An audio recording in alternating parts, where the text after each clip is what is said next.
एक राष्ट्रीय स्वयंसेवक संघ के बहुत बड़े कद्दावर व्यक्तित्व हैं मोहन भागवत जी।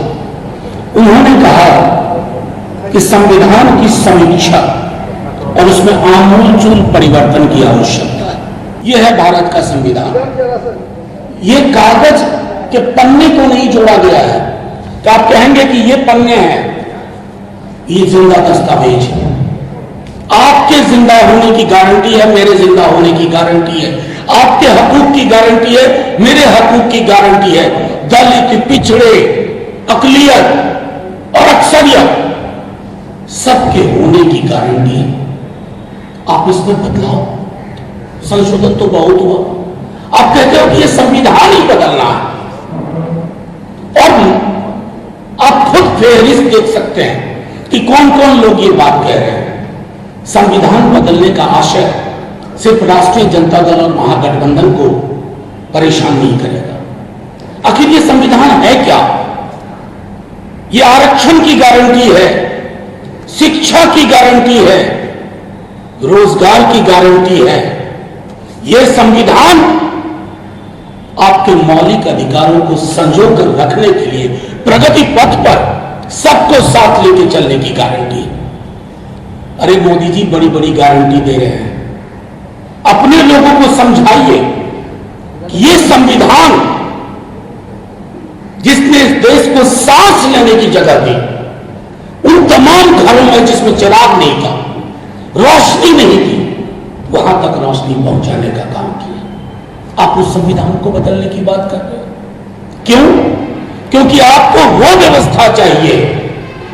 संविधान बनने के पहले महीनों साल तक संविधान सभा की बैठकें हुई।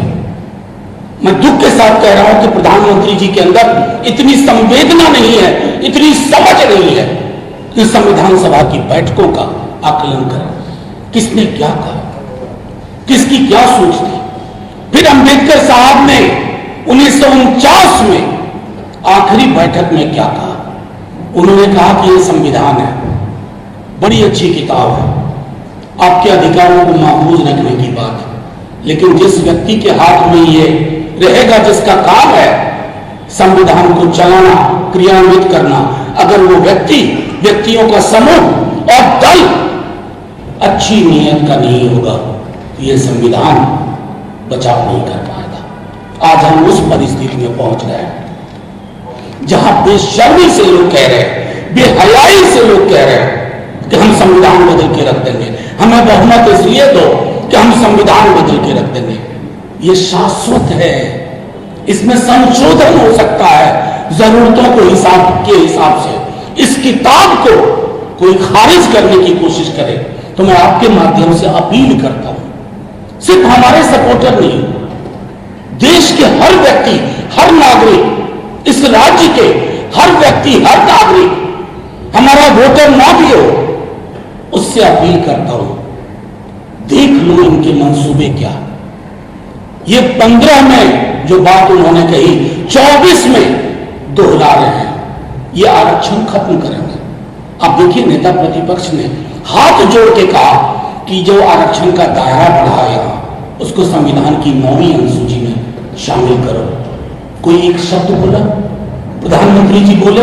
हर बात पे बोलते हैं, खान पान पे बोलते हैं प्रतिदिन, लेकिन जहां जान बसती है भारत के संविधान पर कंप्लीट चुप है। तमाम लोगों को कहना चाहते हैं, आप इस चुनाव को संविधान को बचा लेने का चुनाव समझिए। कुछ नहीं बचेगा, पश्चाताप के सिवा कुछ हासिल नहीं होगा अगर हम सब कुछ बिसरा करके एक साथ ना आए। ये तो लैंगिक समानता नहीं चाहते हैं, जातिगत समानता नहीं चाहते हैं, धार्मिक समानता नहीं चाहते हैं, वर्गों की समानता नहीं चाहते हैं, और समानता इनके डीएनए में है। इन्हें उत्पीड़न पसंद है, उत्पीड़क पसंद है। चुनना हमारे बिहार के और देश के आवाम को आपका जो लक्ष्य है सिर्फ एक होना चाहिए। आपसे मतभेद होंगे लेकिन लक्ष्य एक होना चाहिए। ये किताब नहीं तो हम नहीं, ये किताब नहीं तो भारतवर्ष नहीं, ये किताब नहीं तो बाबा साहब भीमराव अंबेडकर की सोच नहीं, ये किताब नहीं तो लोहिया जेपी नहीं, ये किताब नहीं तो कर्पूरी की सोच को जमींदोज कर रहे हैं। प्रधानमंत्री जी डॉग विसिल पॉलिटिक्स के मास्टर हैं।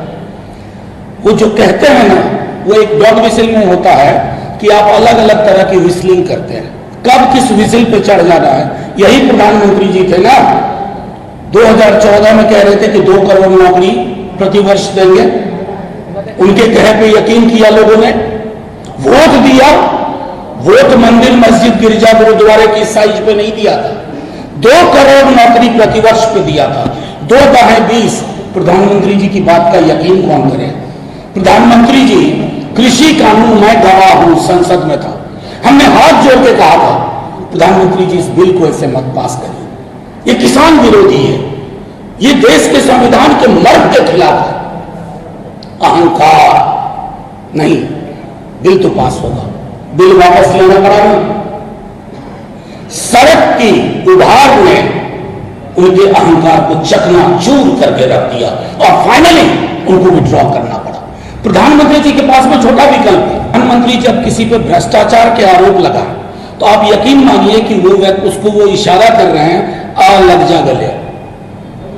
भोपाल में गरजे, प्रधानमंत्री बोलते तो है नहीं, गरजते हैं, तो वो भोपाल में गरजे और 72 घंटे के अंदर जिस व्यक्ति के खिलाफ गरजे उसके साथ गलबैया करते हुए गुलदस्ते का आदान प्रदान हो रहा था। आज वो उस राज्य के, पश्चिम के राज्य के उप मुख्यमंत्री।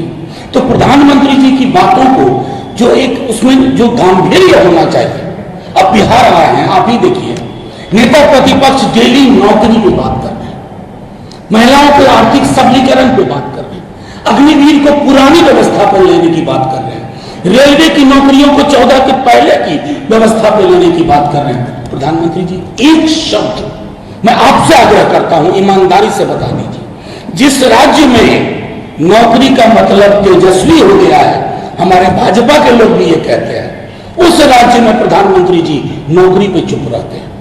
उस राज्य में प्रधानमंत्री जी ठोस मौलिक मुद्दों पे चुप रहते हैं। जिस दिन प्रधानमंत्री जी लोक सरोकार के मुद्दों पर बोलने लगेंगे, इस देश को अपना प्रधानमंत्री मिलेगा।